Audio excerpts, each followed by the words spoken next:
welcome back to my channel. So, I missed you guys. I didn't get a chance to record last week because I had the flu. The flu knocked me all the way out. So I was down for a couple of days, but now I'm back. And we got a couple things that we need to talk about. So this week on Basketball Unfiltered, I just want to have a little discussion. Golden State Warriors. What's up? In the fourth quarter, and Isaiah Thomas smiling again as Boston wins it 99-86. Tries to sniff out a steal. Dunn gets a hand on him for a moment. Curry gets it away for the lead. Rattles out. Brandon Rush a rebound. Klay Thompson tries to top. Can we?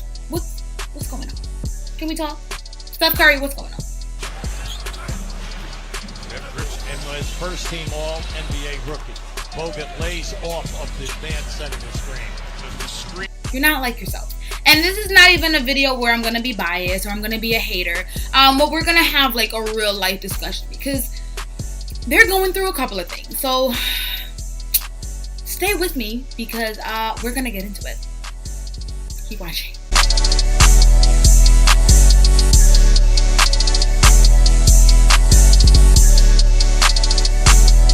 So 2 times this season, the Golden State Warriors have lost back-to-back games.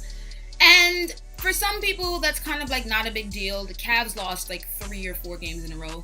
I'm really annoyed about it. And many other teams have been losing games back to back. It's not that big of a deal. However, for the Golden State Warriors, it is an eye-opener because it is something that we're not used to seeing from them. Kevin Durant got injured, and I haven't been able to talk about it because, like I said, I was sick last week, so I didn't really get a chance to come to you guys and talk about it. But he's injured, and he's going to be out for a couple of weeks. I think they're going to look at him again in about 4 weeks, and the injury happened 2 weeks ago, so in about 2 to 3 weeks they're going to look at him and see, is he ready for playoffs? Can he play? Now, I am not one to be happy about someone being injured at all. Like, all jokes aside, I don't like to see players injured because this is their livelihood.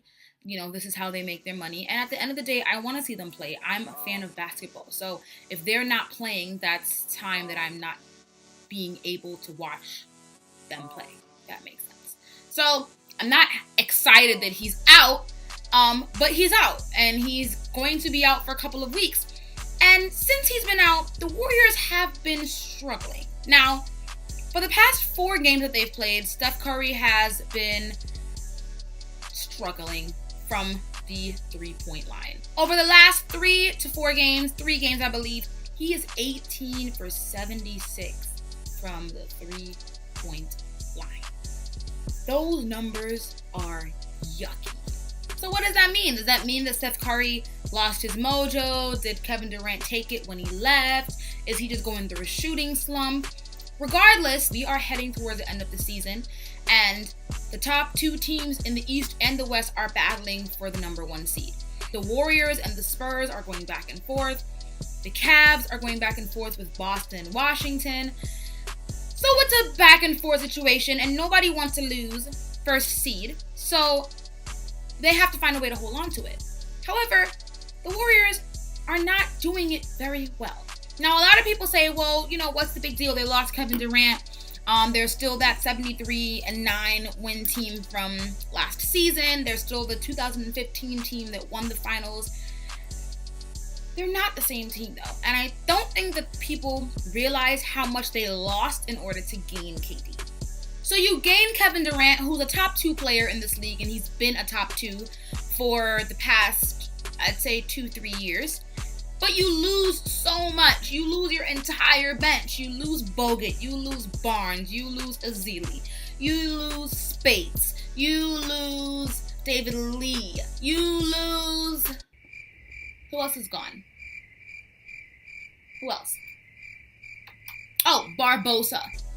They waived Varejao. So your entire bench is completely gone with the addition of a couple of people.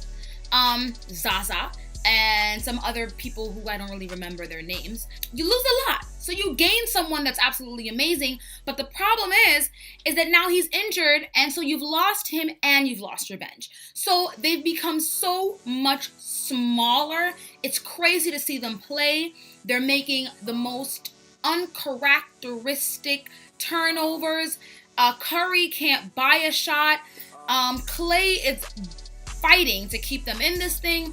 Draymond Green, he wasn't really doing much before, so the production is about the same.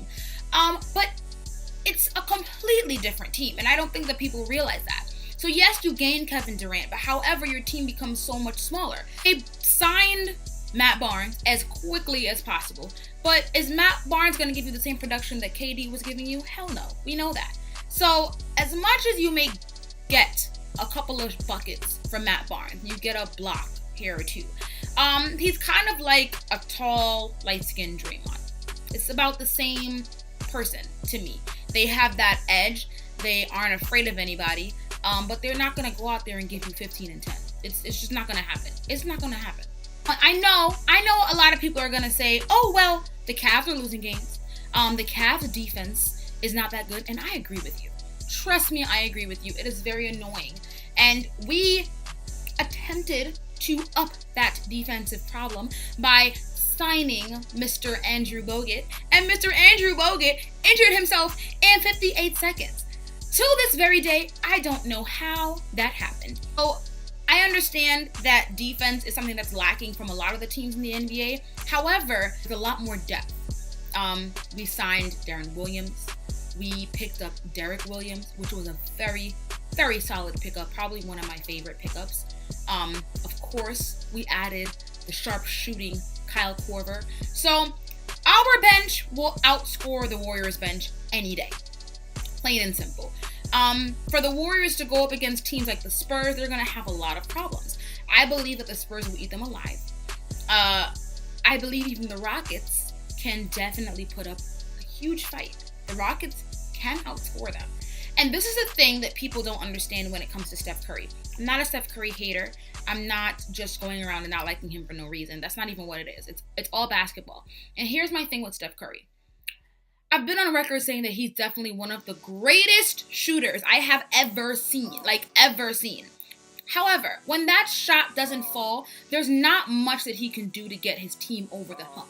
Where do you see Steph Curry when he's having an off night? On the bench. Why? Because there's nothing else that he can do. He can't really go out there and get stops. Now, this is a problem because when you're having an off night, Klay Thompson has to go into overdrive. If Klay and Curry are having an off night, who's going to step up? Iguodala's going to give you about 15 points. Draymond's going to give you 8 and a couple of kicks. There's not much that you can get from them. They have a new kid out there, McCraw, who he seems really nervous, and you can completely understand. It's a lot of pressure to put on him. He's starting now. He's not gonna go out there and get you a lot. So they got some problems. They got some problems. It's something that we definitely have to look into. And I'm sure Curry's gonna come out of this slump. It's a shooter thing, you know, and he never stops shooting. That's one thing I could say. He'll miss 10 and he will shoot again. And he probably misses it, but you know, it's A for effort. So what do you think is going to happen to the Golden State Warriors? Do you think they're going to make it out of the West? Do you think KD's going to come back? Is he going to be 100% when he comes back?